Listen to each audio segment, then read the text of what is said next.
Welcome everybody back to the Tribeman Podcast. It has been quite some time since our last podcast, partly because I'm lazy, partly because I've had a lot of things going on with my real-time job, and then also was a time slot. Our prior time slot was usually 10 to 12 p.m. during the workday, Monday through Friday, and now we've got a new time slot, 6 p.m. Monday nights.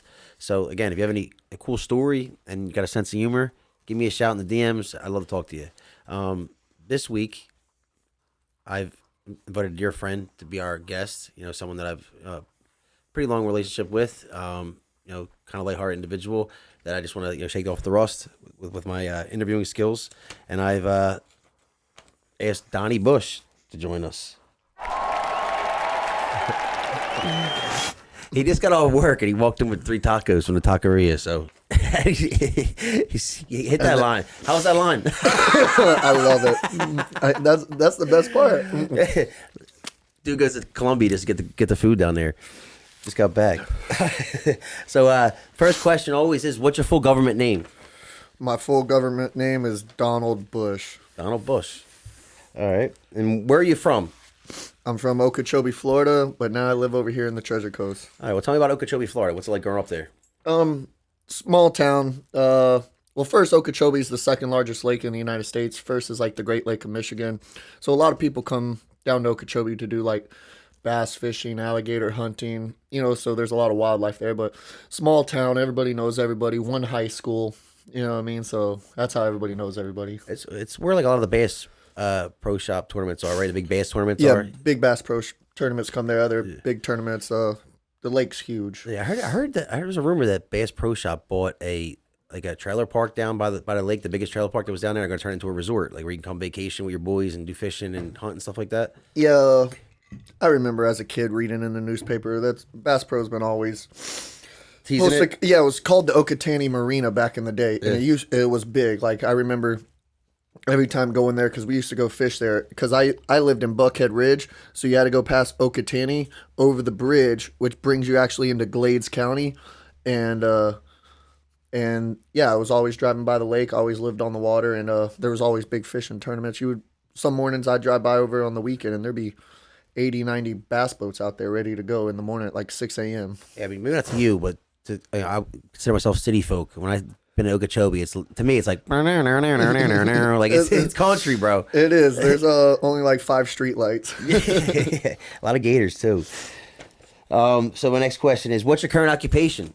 My current occupation, I work at the Fort Pierce Airport for a thing called Aviator College. So there's people from Colombia, Paris, France, Vietnam. They're everywhere over the world. And they're all here to get their commercial pilot license. And I just do the building maintenance. So the students live on dorm. And, like light bulb went out today. I was changing light bulbs. Sometimes their toilets are leaking. So I'm changing the seals on that. So just keeping up the property of it and the dorms and making sure the kids are happy. And you have plans with that? Yeah, in time, I'm hoping to, not hoping, I just know in time, I'm going to move over to the aviation mechanic side and start working on the little Pipers and the Cessna planes that they fly to get their license in. That's sick, dude.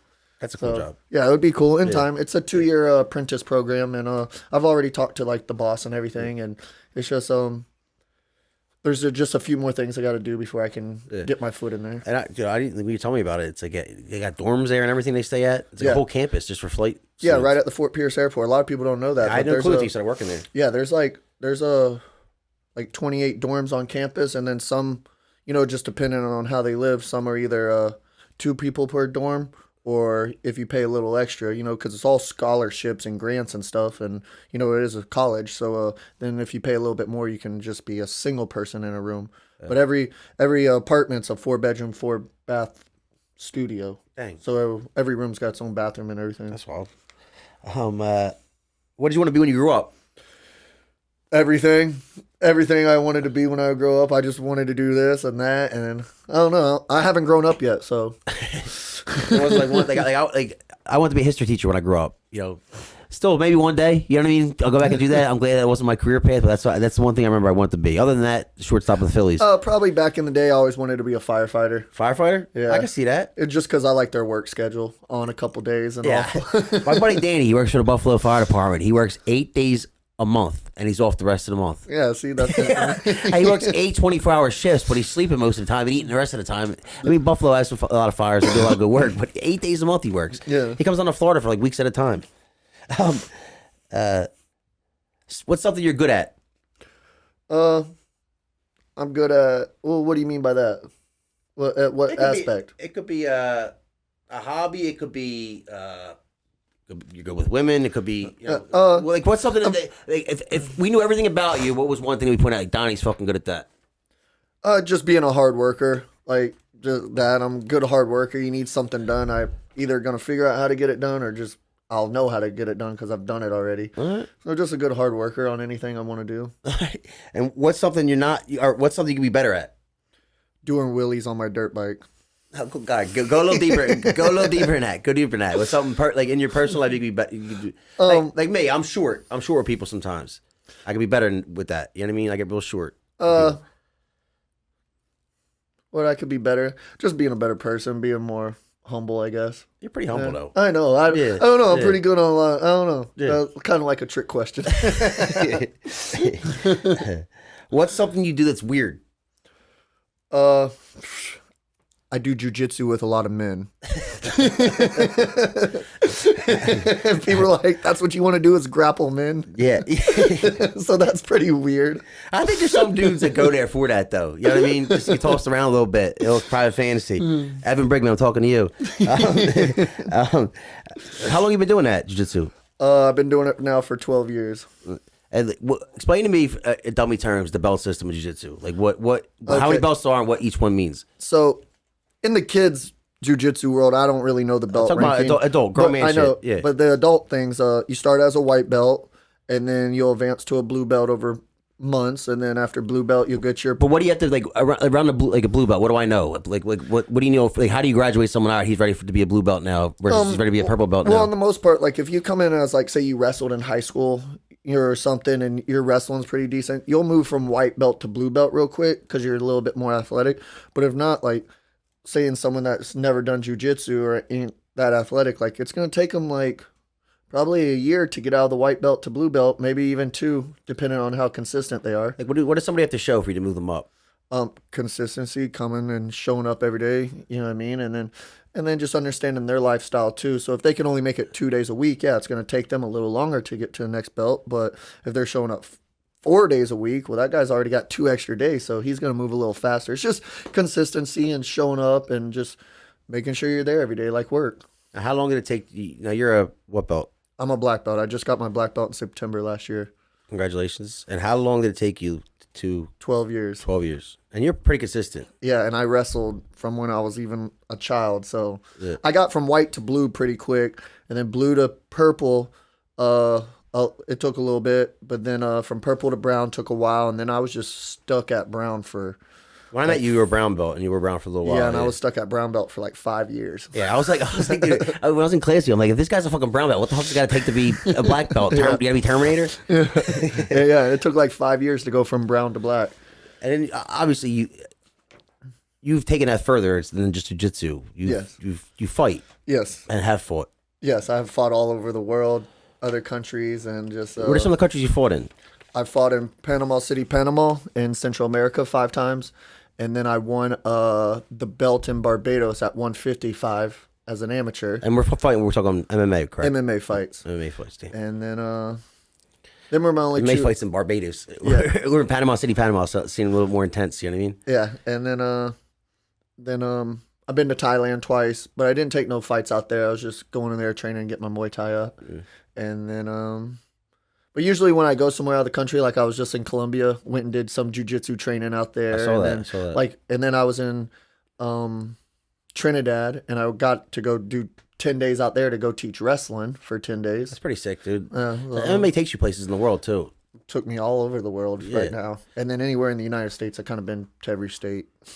And like you've like seriously fought. Like you fought on UFC Fight Pass. You've fought in the PFL before. Yeah, I fought in a lot of promotions and stuff, and I'm 9-5 as a pro, and went 14-3 as an amateur, so got over 30 fights. Yeah. Different kind of human, dude. Different kind of human for sure. What's something that you do is good for you?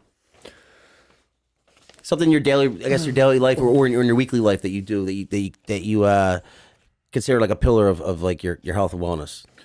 I do like to work out, so as long as I get like a workout, that's just good for me. Even if it's a little run or just some push-ups or just, I gotta work out at least every day. You know what I mean? Just helps clear my mind, keeps me focused. And if I start not working out, I feel like antsy, and I start getting maybe like quick response, and I getting snappy. And I just know it's because I haven't worked out and exerted energy that I need to do. And you work outside all day too, and well, inside too, inside, outside. You're doing. Like today, I was trimming palm trees. I trimmed 28 palm trees today that are all 40 feet up in the air in Florida. You know what I mean? Which just adds to it.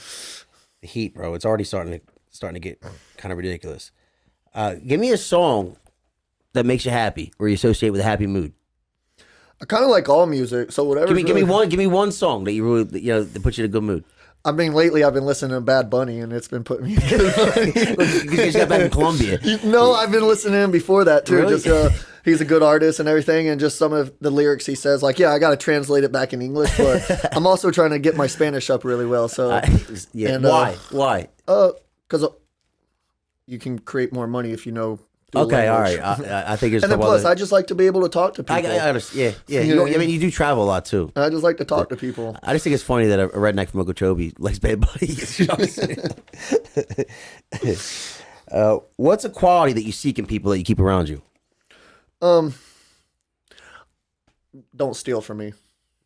If you ain't gonna steal from me, I can deal with kind of all the other shit. But if I can be able to leave my wallet there or something at night and come back and everything's still there, then that just shows me the kind of character you are. That's a pretty reasonable request too. You know what I mean? Yeah. I mean, being an MMA as well puts you around a lot of different types of people too. You know what I mean? So it does make you even more compassionate too, because you just experience in all different walks of life. Yeah. What's a quality that you skeeve in people? That I what? Skeeve in people, like a quality that somebody has. You're like, I don't fuck with them. Like, really, I kind of try to see the beauty in everybody. You know, if they're on drugs, you know what I mean? I try to, okay, let's look at something else that's beauty in them if they're hurting on drugs. Or, I don't really try to just down on people because everybody's going through something. And, you know what I mean? Just me saying a simple hello to someone. Like, I don't try to look at the bad in someone. I'll try to, like, jump over it to see something good and then keep bringing that up on them so they feel better about their self. Yeah, skeeve might be the wrong word, but I was using, like, for me, like, for example, I would say, like, somebody who looks for reasons why, something that bothers me about people, somebody who looks for reasons why something won't work instead of looking for reasons why it could work. Yeah. You know what I mean? Like, people have an excuse for anything. Like, you work all day outside, you train jiu-jitsu, then you have to get a workout in every day. You're finding time in your day. You know what I mean? Someone who finds, I don't have time to work out. That's something that, not ski, but that's a quality in somebody where I'm like, I can be your friend, but I might not want to have a business relationship with you. Yeah. You know what I mean? Like, something that sticks out to me like that. I understand. You don't like lazy people. I can tell right now. Yeah. And then, the people that just always have excuse too, I'll just eventually just avoid them or cut them off. But, on the most part, yeah. As long as you're trying to help yourself, I'll help you. You know what I mean? You show a little bit of willingness. It's like Chris Rock has this quote where it's like, someone breaks down on the side of the road and they're just sitting in their car, like, can you help me? Can you help me? People aren't going to walk over there. But as soon as they see that person get out of the car and they start pushing it by themselves, what happens? 3 or 4 guys run over there and they start helping you push the car because you're trying to help yourself. So, like, let me help this guy out. Yeah. If your fat ass is just sitting in the car, no one's walking over there to help you.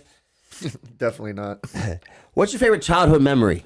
I always see you going back on social media, and you go back to your grandma and your grandpa's grave a lot. That's definitely one of my favorite childhood memories. Just because my grandma and my grandpa, they lived a half a mile from me my whole life. So every morning I would either ride my bicycle there, skateboard to their house, and grandma would, if I told her I wanted pancakes that morning, she'd be making pancakes, waffles, whatever, and just always just being around my grandma. That's one thing that I noticed about you early on, because, like, obviously I trained with you. You're a certain person in that, in that domain, and then I see you in your stories, like, oh, but he's sitting in his grandma's grave, like, talking to her. I'm like, and my grandparents were huge in my life too, so it's like I saw that. I'm like, man.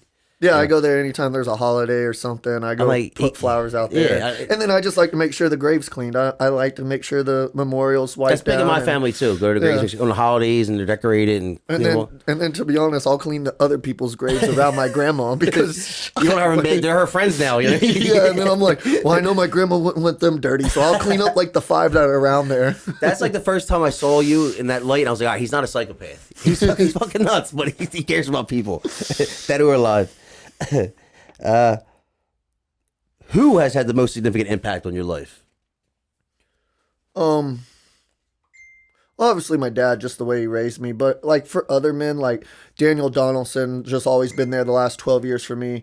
Coach Anthony, just, from the beginning, and, and then also even my wrestling coach, Coach Johnner from Okeechobee, like he taught me how to wrestle since I was 7 years old. Shout Coach John. Yes, That's where Coach it started. Johnner. That's where it all started. So, he's a big impact in my life, and he still sends me text messages, and we talk every now and then still. But, he's the PE teacher at the Okeechobee High School, and he's still teaching the wrestling program to this day, and that was 15, 16 years ago, what I mean? And, you find something that makes you happy. There's like three. I could say, my dad, I'd say Dan Donaldson, my wrestling coach, Coach Johnner, Coach Ant, and I'd say Dean Thomas, because without Dean, that school would have never been there, and I would have not started. What school are you referencing? Well, eventually, at the time, it was at the Treasure Coast Mall. It was called American Top Team under Dean Thomas. And then eventually, his career started taking off more. Now he's the commentator for the UFC, and, he's on shows with Dana White. But if he never would have had that gym, I would have never met Dan Donaldson. I would have never met Coach Ant. You know what I mean? And then, so I don't know where my life would have been at that moment. You know what I mean? And I just saw that American Top Team, and I was 21 at the time, and I'm like, I just got to be there. I can fight. You know what I mean? Yeah, I didn't know that's where you met them guys at. Yeah, that's how I've known them the last 12 years. 12 years. That's how long you know Dan? Yeah. Damn. That's a long time, bro. That's a whole kindergarten through 12th grade. Yeah. It's a whole life. What's your morning routine like? Morning routine, wake up, brush my teeth, be thankful for waking up. And then some days I go for a run in the morning. Some days I'm slacking. How about your day off routine? Because you're up early and you're doing shit on Saturday mornings. Saturdays I'm up. I like to go to the beach, jump in the ocean the first thing in the morning because I'm only 5 minutes from it. Come back and then just get ready for jiu-jitsu or MMA sparring, depending on if I want to go to Dan's house for sparring or if I go to downtown Fort Pierce to go do jiu-jitsu. And then from there, tacos or sushi for lunch, and then back to the beach, and then got to come home, clean the room, get everything situated. Because I like to clean everything on Saturday, because then Sunday I can just kind of beach it up all day. You do have a genuine, you watch your social media, it's like a genuine outlook on what the perfect Florida living style is. You're riding your dirt bike everywhere. You're always getting the I don't know how to pronounce the damn word. Acai bowls. Yeah. Always in a beautiful spot, or you're grilling by the beach. Yeah. You gotta live the Florida lifestyle. It's a beautiful place. It really is. And then I just hate being inside, to be honest. Yeah. I'm inside for 2 hours. I'm like, okay, I'm not staring at these four walls anymore. Gotta go. I'm the same way. I gotta move. What's one thing you can't live without? Steak. Steak? What's your favorite cut of meat? I like ribeye, bone-in ribeye. Bone-in ribeye? Medium rare. Medium rare? Yeah, with a nice baked potato and a salad. I'm happy. And that's my favorite meal. I could eat that every day of my life. Are you a sour cream or you butter guy with the potato? Everything on it. I like sour cream and butter with cheese on it. That's egregious. I like a little butter and a little chives. You know what I mean? I can go sour cream, but I prefer the butter. I'm just old school, so how I grew up eating it. What's your biggest fear? Just not becoming the man who I need to be. I mean, that's deep. Yeah. I don't know what the fuck expectations you got for yourself. You're pretty much, you're a man to me. So I don't know what you're chasing.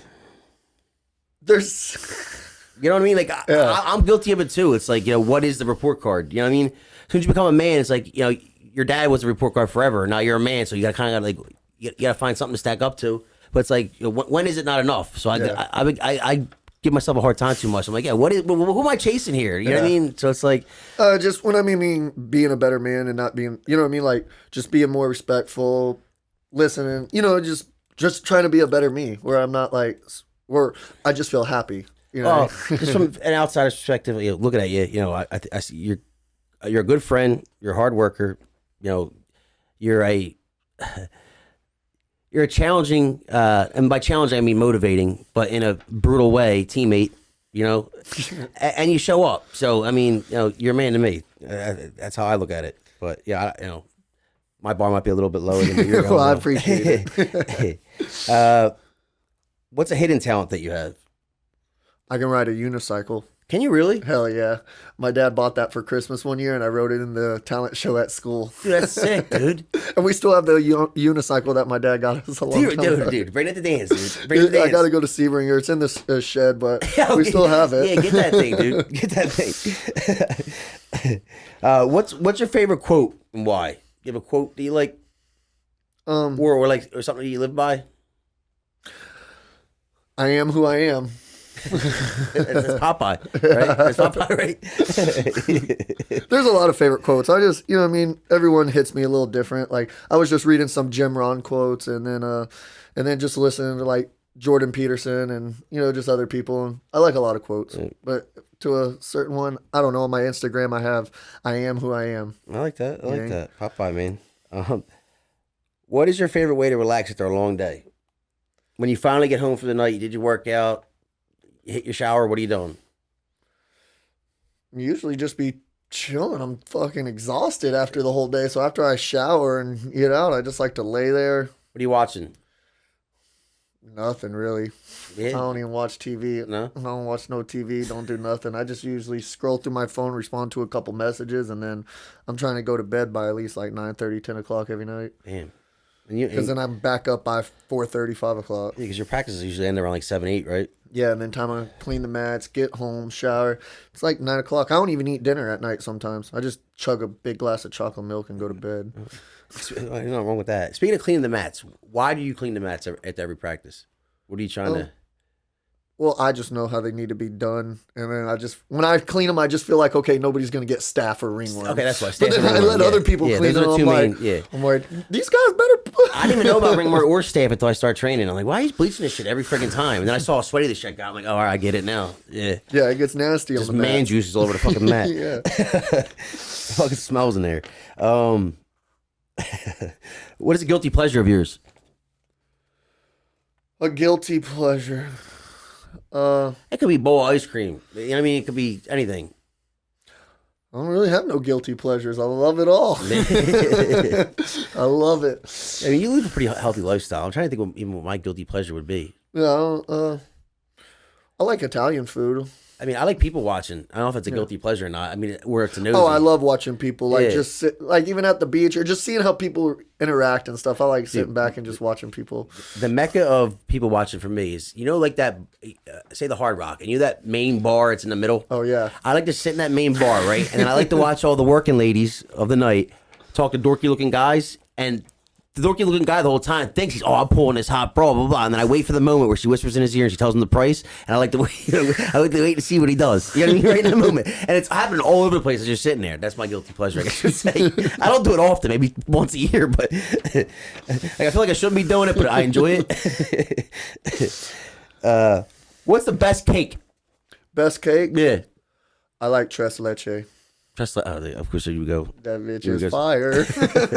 All right. Best cake. I would say butter cake. It's very unique to Philadelphia. Stock's Bakery, shout out, but it's butter cake. And then after that, I would probably choose a red velvet. Red velvet. See, I never got carrot cake. I can do the color red velvet scares me. Yeah. Yeah, it looks so rich.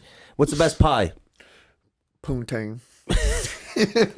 See, I would go Dutch. I would go Dutch apple. Dutch apple. Pies. I like actually a really good blueberry pie, I don't or ha- like I a never had blackberry, blueberry or pie. like a blackberry pie. That's a southern thing, I think. Like the berry pies. Them things are fire. We do cherry and we do like Apple. sweet potato pie. Everybody does apple around the Apple, world. yeah, apple. What's more American apple pie? But yeah, I like a good like blueberry, blackberry pie. Them things are fire. And if you were, say they want to change the national, this is my last question. If they want to change the national anthem and they gave you the responsibility of picking the new national anthem, what song would you pick to represent America? It'd probably be Kid Rock, We Were Born Free. All right. Yeah. Go Kid Rock? Yeah, All right. go with Kid Rock. All right. Because he's straight American. Yeah. You I can't get get no it. more of him. Yeah. If not, then yeah, it'd be Kid Rock. I see. My go-to would probably be that 30-second stretch of guitar riff and Freebird. Oh, okay. Yep, Yep. But then I'm trying to think of American voices. I'd go Tom Petty's pretty American, Willie Nelson, or Johnny Cash. I had to go one of them guys, I think. But Kid Rock, he's just trashy as hell. But he is American, though. You know what I mean? Yeah. Yeah. But with that, we're going to wrap up. I guess we call this the rebirth of the Tribeman Podcast.